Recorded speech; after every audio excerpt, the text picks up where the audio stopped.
Hello, horse friends. Cheryl McNamee here with Silvio, my 7-year-old BLM Mustang. This is session 4. So if you haven't seen the first 3 sessions, I'll leave links to those in the video description.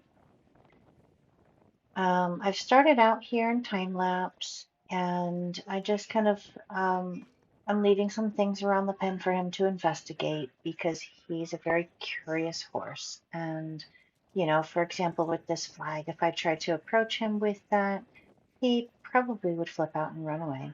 But because I set it down and walk away, he's curious enough to go up and kind of take a look at it. He didn't touch it yet, but later on in the session, you'll see that he goes all the way up to it and kind of sticks his nose right in it. There's a halter there that he's sniffing. That's kind of a noisy halter. It's a standard halter with, metal bits on it and stuff that clink around. And another thing that I'm really excited about here is that he is relaxed enough with me in his space now that he feels safe to reach down and eat. And that's a big thing for wild horses. And the reason being that when a horse is nervous or scared or tense, their entire jaw is going to be tense. And so they have a hard time licking and chewing. They have a hard time eating, and that sort of thing. And so once they get to a point where they're relaxed enough to be able to eat in your presence, that's a little bit of an accomplishment there. Now here, he's very curious about what I'm doing. He was a stallion for 7 years, and so he's got a lot of experience with marking his territory with his poop and sniffing the poop of other horses. And he's like, "What are you doing with my poop?" And here he reaches out because he wants to know. So I let him sniff the fork, and I just hold it there for as long as he's curious about it and for as long as he wants to investigate it. And when he gets done sniffing, I go and I scoop up some more poop with it. And then after that, he wants to sniff it again. So I think he's just trying to understand this. He's trying to understand what I'm holding, what I'm doing. So it's all new and strange to him. Where domesticated horses, they see us do this every day of their lives, and so they don't even think about it anymore. But with Silvio, he's never seen this before, and he's trying to understand what this is. Now his curiosity is satisfied, so he goes back to eating. And I go back to finishing cleaning his pen. But you can see how curious he is. He wants to investigate the other things in his pen now. There's that blanket, or I'm sorry, it's a towel from the previous session that he got to smell. He kind of scared himself there a little bit. He wants to know what's in the bucket. And of course, that's all his poop, so he's got to take a nice big sniff of it. I've also left a brush there for him to investigate, and that brush is like 10, 15 years old, and it has a lot of different horse smells on it. So once he does actually go up and smell it, he ends up returning to it a few times just to kind of check it out further.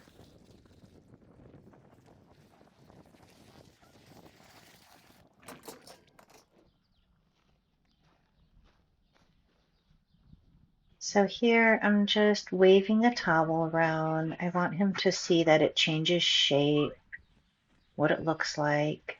Eventually, I want to be able to just throw that up in the air and have it land on his neck and on his back. And so he needs to be able to see that from a distance first. Same thing with the rope. I'm just kind of playing around with it so that he understands when the rope's swinging in the air. And when I'm playing around with it, it's no threat. And then I also drag it around so that it kind of looks like a snake A lot of not just wild horses, but even domesticated horses have some trouble with this sometimes if nobody has desensitized them to that, where they think it looks like a snake on the ground and so they freak out. And that was nice. He actually was a little curious about it and came towards it. So I fast forwarded here to when I'm done cleaning the inside of the barn, and he hears the loud sound that the muck bucket makes when I'm dragging it across the ground in there. And that spooked him a little bit. But this is something that he's just going to need to get used to because that's a sound that he's going to be exposed to a lot of in a barn domesticated atmosphere. Now he's checking out those brushes that have the smells of, you know, 10, 15 years of horses on them.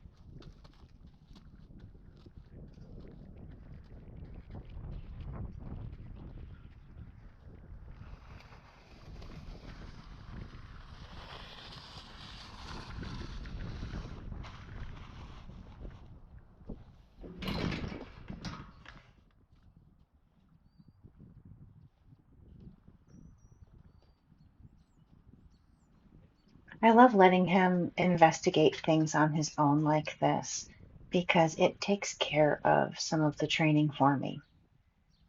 He's curious enough to want to investigate those things. And so later on, when I pick them up and approach him with them, he's like, ah, no big deal. I've seen that before. I've sniffed it. I pushed it around with my nose. It's nothing that's going to hurt me. And in future sessions, you'll see that I use the same technique for introducing him to saddle pads and the saddle for the first time, things like that. Here I'm getting ready to start the active training with him.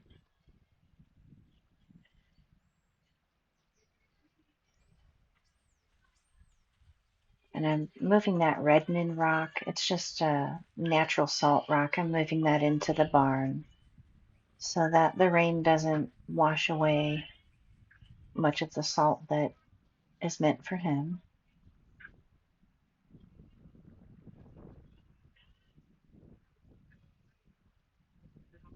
And now here he sees me looking at him and I'm asking him to face up. He says, oh, I remember this, but I kind of want to eat some hay.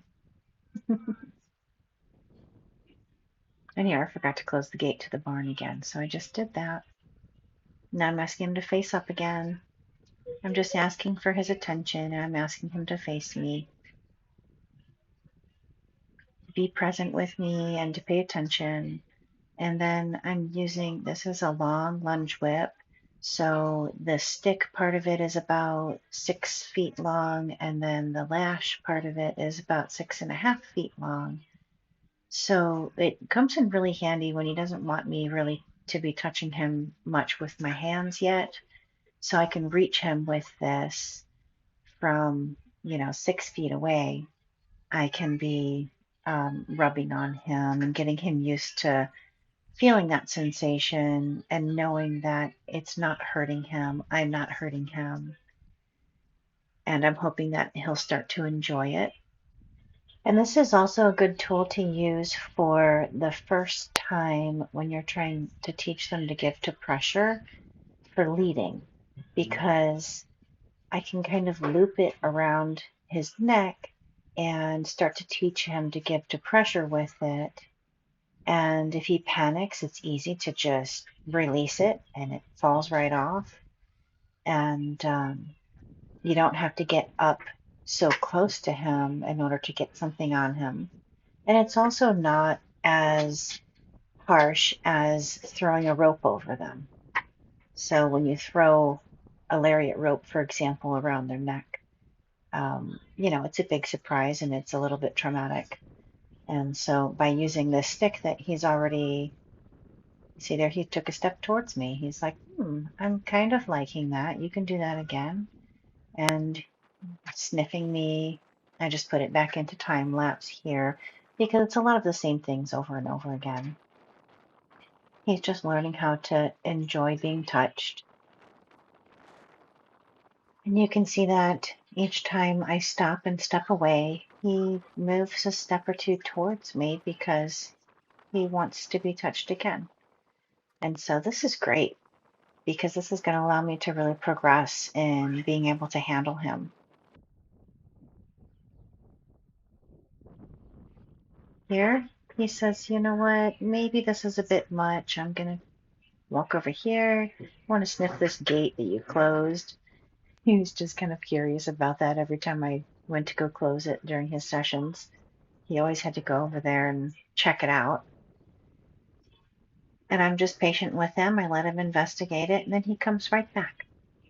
And he's like, okay, you can continue. I just wanted to check that out. So here I'm trying to go up his nose a little bit, and I want to go further and further until I'm able to lift the stick up over his ears. And that's what I'm going to need in order to get it in the right position for haltering him. Here he's letting me touch his neck and his withers with it and his shoulder. And then I go all the way down to his knee and down to his hoof. And he's like, what is that? He has to check it out.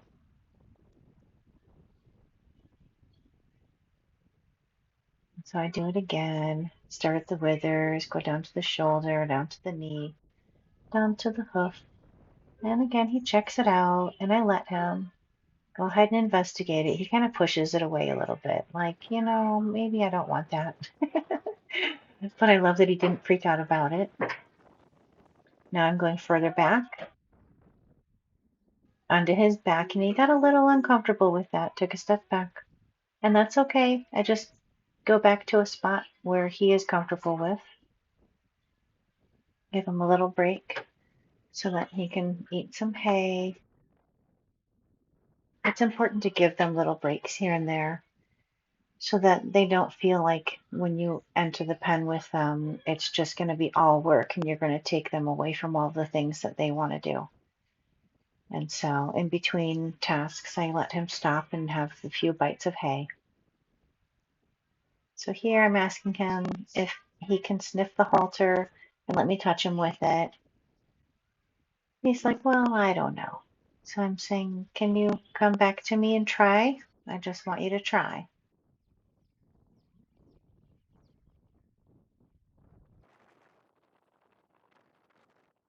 And here we are in time lapse again. And he's sniffing it. He's sniffing my hand a little bit there too. And then I take a step away, give him another break, let him eat. I don't want it to be all training all the time. I want him to know that he can relax with me, that his needs are still going to get met even while I'm there asking him to do things. I don't want to create that anxiety in him. Some horses have so much anxiety when it comes to meal times and not wanting to be away from their food and being, scared that you're going to take them away from feeding time. And I don't want him to have that anxiety. So this is really nice. He's letting me pet him with the halter, and then I'm sort of touching him with my hand at the same time. Sometimes they'll let you pet them with things that are not your hand. And then when it comes to your hand, they're still really freaked out about it. So if you hold something that you know they'll let you pet them with, and then slowly start to bring your hand closer to that object as it's petting them, and eventually you're touching them and with the object together, it is sort of a nice medium. Oh, look at that. He's reaching out to sniff me. He's getting more curious about me. And that's great. I love that. That's what I want him to do.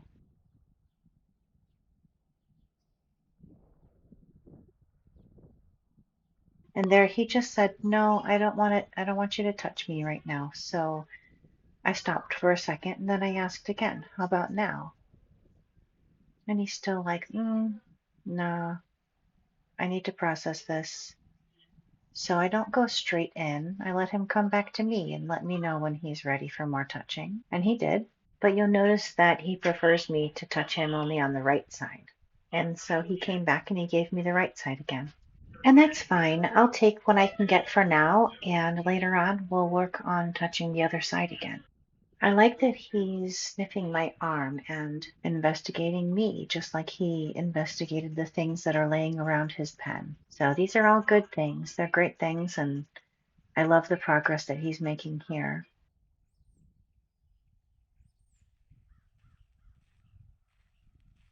And because he was so curious there and so um, kind of investigative with that, wanting to sniff me and everything, I walked away. Now I want to try something different. So I pick up that smelly towel. And he ends up not liking this so much. It's funny because a couple sessions later, I brought out a fresh, new, clean towel, and he was fine with that. But with this one, it has so many smells from in my truck, from, cleaning up spills from the kids and covering hot car seats so the buckles don't get so hot and things like that. That I think it was just all of the smells on it, maybe that made him a little uneasy with this one. But he still lets me touch him with it. He's just kind of like, yeah, but I don't really like that. And I ask him to come back. I'm never forcing him to come with me. I'm just asking politely. I'm just saying, okay, I know you don't really want that, but can you please try?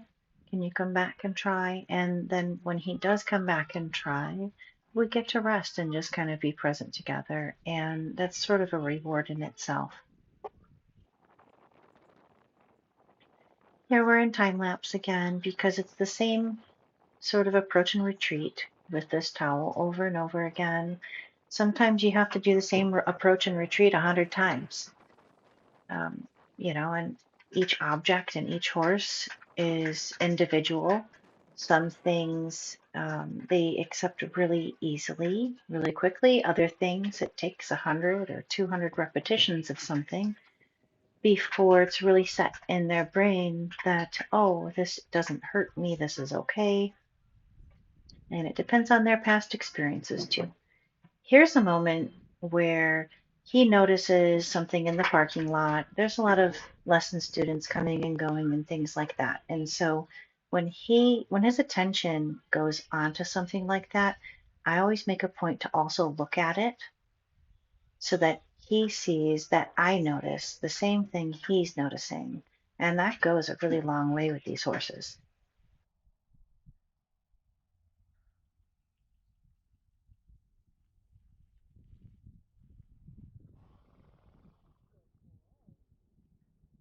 And of course, after we looked at it a few times, then I said, hey, can you bring your attention back to me? Can we try that? And he's thinking about it.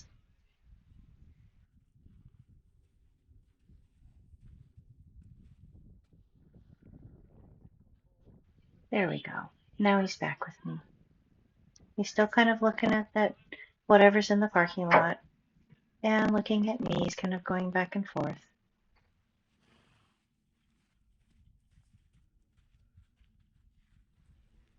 I love that every time I ask now, he comes right back. He's learned that pretty solidly by now. 4 sessions. And anytime I want him to face me and pay attention to me, he does. I've done none of that with force. I use a lot of consideration. I love this. He's licking and chewing. That means as I'm coming closer to him, he's got some relaxation going on in his jaw, even though he's still kind of looking past me at whatever's in the parking lot over there. Here, I'm trying to see if we can make progress even with that distraction there. Now, if he was distracted in a way that he was looking at something and not also looking at me, I would not advance towards him.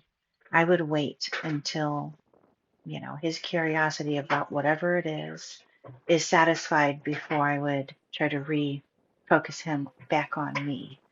because if it's something that might potentially be scary or spooky to him, I wouldn't want him to be so focused on it that if I reach up to pet him or touch him, that my touch spooks him because he was so focused on something else, not on me, and he didn't see it coming. So I always want to make sure that his attention is on me and he's paying attention to me moving closer to him and wanting to touch him before I actually move in to touch him. Yeah, and he's loving these smells on those brushes. And here, I love this. Now he's ready to really check out that flag. And in his auction video, they really tormented him with those flags. They had like two people um, putting flags underneath the gate, scaring the crap out of him. And so he's jumping around like he's crazy, even though he's really not. And someone else kind of clucking to him, and they're just trying to make him move around so that potential bidders can see what kind of movement he has. So I expected him to be a bit more traumatized by flags, and that's why I wanted him to investigate it while I'm not holding it. I want him to go up and see, oh, this doesn't hurt. All those times that I was scared of this thing, it's not so bad. And then later on, when I pick it up and I try to approach him with it, he's like, okay, whatever. And now I'm giving him another little break here. We've made some good progress, and I'm kind of switching back into passive mode here where I'm just sitting and sharing space with him. And all I want is for him to share space with me, to observe each other, to just kind of hang out and be present. I think I pull out my phone and respond to some messages and things like that. I mean, you can take a book in here and read a book if you feel safe sitting down and reading a book with the horse and the pen with you. Um, it's great for them to be able to see that, you're not always there to make them work. You're also there to just kind of chill and hang out with them.